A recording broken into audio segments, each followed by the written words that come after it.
आरोग्य यज्ञ हवन यज्ञ के माध्यम से हम पूरे विश्व के लिए, पूरे सृष्टि के कल्याण के लिए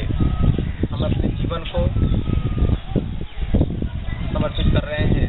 हे परमात्मा, हम आज जिस गांव में बैठे हैं, यह गांव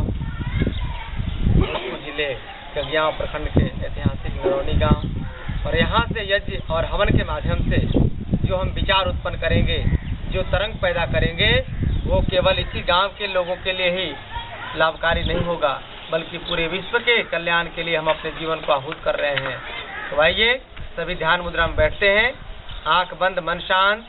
और 3 बार लंबे गहरे सांसों के साथ ओम का उच्चारण।